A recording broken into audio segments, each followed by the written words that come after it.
Hello दोस्तों, कहानी की इस नई सीरीज में आप सभी का स्वागत है। आज की इस कहानी का नाम है बीवी का नौकर।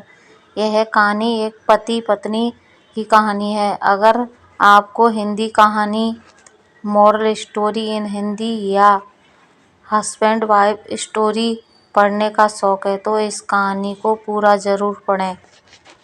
बीवी का नौकर। प्रियंका, अरे मनोज, क्या हुआ? कितनी देर से तुम्हें चाय बनाने के लिए बोला हुआ है, बनी या नहीं? मनोज, ला रहा हूँ, बस 2 मिनट रुको। वो दूध लेने गया तो वहाँ भीड़ बहुत थी, इसलिए आज हमारी सुबह की चाय थोड़ी लेट हो गई। प्रियंका, अच्छा एक काम करो, आज ब्रेकफास्ट में मेरे लिए मटर पोहा और वेज सैंडविच बना दो। प्रियंका को घर के काम करने पसंद नहीं थे। शादी के बाद वो सिर्फ अपने ऊपर ही ध्यान देती थी और मनोज ऑफिस के साथ साथ घर के सारे काम भी कर देखता था। इसी कारण मनोज ने अपने ऊपर ध्यान देना बंद कर दिया था। ऐसे ही एक दिन, प्रियंका, मनोज, अच्छा हुआ ऑफिस से जल्दी आ गए। हमें कल सुबह की गाड़ी से जाना है तो तुम मेरी साड़ियाँ प्रेस करके अटैची लगा लो और सुबह जल्दी उठकर बनाकर पैक कर लेना। मुझे फिर रास्ते में ट्रेन में भूख लगेगी। अच्छा, रसोई समेट लेना, मैं सोने जा रही हूँ, मुझे नींद आ रही है।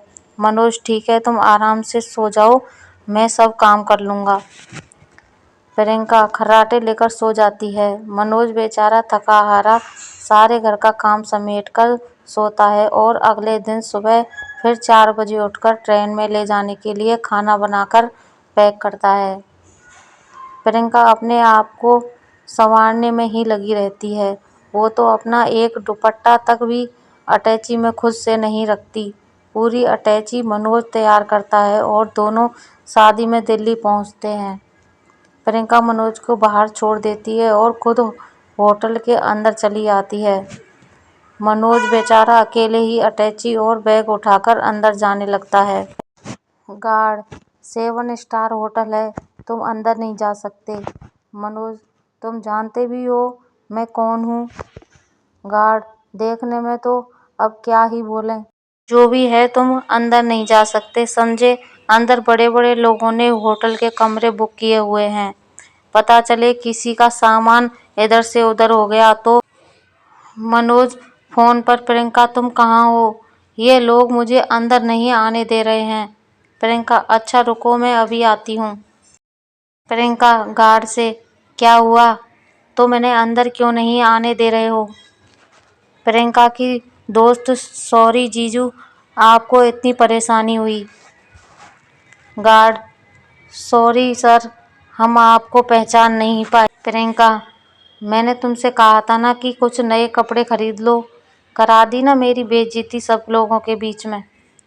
अब देखो मैं कितनी सुंदर लग रही हूँ और तुम मेरे साथ चलते हुए कितने बेकार लग रहे हो।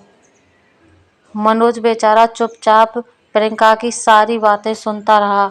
गलती उसकी नहीं थी, उसके पास इतना समय ही नहीं था कि वो अपने कपड़े भी ढंग से बदल पाता या नए कपड़े खरीद पाता। मनोज सारा दिन तो ऑफिस और घर के कामों में व्यस्त रहता है और अब अपनी सहेली की शादी के फंक्शन में भी प्रियंका ने मनोज को नौकर बनाकर रखा हुआ था। प्रियंका, मनोज मेरे लिए एक गिलास पानी ला दो और कुछ खाने को भी लेके आना, मैं तब तक यहाँ चेयर पर बैठी हूँ।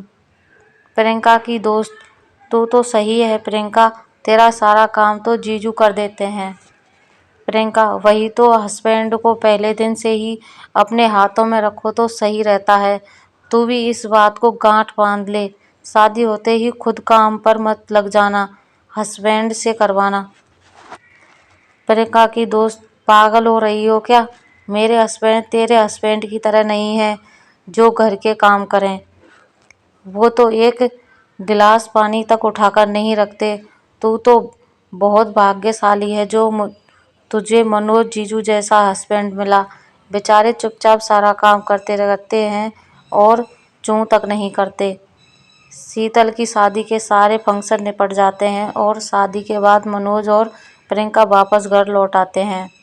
कुछ दिन तक ऐसे ही चलता रहता है।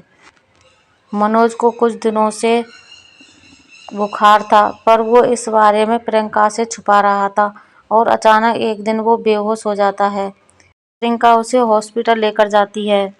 डॉक्टर रिपोर्ट के मुताबिक इन्हें काफी दिनों से बुखार है, जो कि अब बहुत बिगड़ गया है और उसने टाइफाइड का रूप ले लिया है।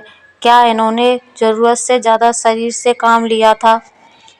प्रियंका मन में, मैं डॉक्टर से कैसे कहूँ कि ऑफिस के साथ सारे घर का काम मनोज अकेले ही करते हैं। मुझसे ये बहुत बड़ी भूल हो गई। मेरी वजह से मनोज की आज ये हालत हुई है। प्रियंका डॉक्टर, हाँ, वो कुछ काम का स्ट्रेस मनोज के ऊपर ज्यादा ही आ गया था। डॉक्टर देखिए, जो भी है, पर कम से कम मनोज को ठीक होने में कुछ दिन तो लग ही जाएंगे। कुछ दिन हमें इन्हें हॉस्पिटल में ही रखना पड़ेगा। बुखार उतरने के बाद ही हम उनको छुट्टी देंगे। मनोज की सेहत का बहुत ज़्यादा ध्यान रखने की ज़रूरत है और आप तो उनकी पत्नी हैं, तो आपसे बेहतर इनकी देखभाल कोई नहीं कर सकता। प्रियंका की आंखों में आंसू आ जाते हैं। अब वो मनोज का बहुत ध्यान रखने लगी। घर का सारा काम करके वो मनोज के लिए हॉस्पिटल में अच्छा खाना, फ्रूट सब तैयार करके ले जाती थी। धीरे धीरे मनोज ठीक होने लगा और उसे छुट्टी मिल जाती है। मनोज घर जाता है एक सुबह। प्रियंका, मनोज जल्दी उठो, मैंने तुम्हारे लिए बढ़िया सी चाय बनाई है। आज हम दोनों मिलकर एक साथ चाय पियेंगे। उसके बाद मैं तुम्हारी पसंद का लंच रेडी करूंगी और तुम मुझे ऑफिस से फ़ोन करके बता देना कि लंच कैसा बना है। मनोज, प्रियंका, तुमने मेरी कितनी देखभाल की है। सचमुच तुम्हें पत्नी के रूप में पाकर मैं बहुत खुश हूँ और तुम्हें इतना सारा घर का काम अकेले करना पड़ा। अब तो मैं ठीक हो गया हूँ, इसलिए मैं घर का काम फिर से संभाल लूँगा। प्रियंका, मनोज, मैं नहीं, हम दोनों मिलकर इस घर को संभाल लेंगे। हाँ मनोज, मैं गलत थी। पति पत्नी के रिश्ते में सिर्फ एक को ही जिम्मेदारी नहीं संभालनी होती, बल्कि दोनों को बराबर बराबर के हिस्सेदार होते हैं। ये बात मुझे समझ आ गई है। आज की ये खास और मज़ेदार कहानी आपको कैसी लगी, नीचे कमेंट में हमें ज़रूर बताइएगा। कहानी को पूरा पढ़ने के लिए धन्यवाद। कहानी अच्छी लगे तो वीडियो को लाइक करें, शेयर करें। चैनल को सब्सक्राइब नहीं किया है तो चैनल को सब्सक्राइब कर लें। धन्यवाद।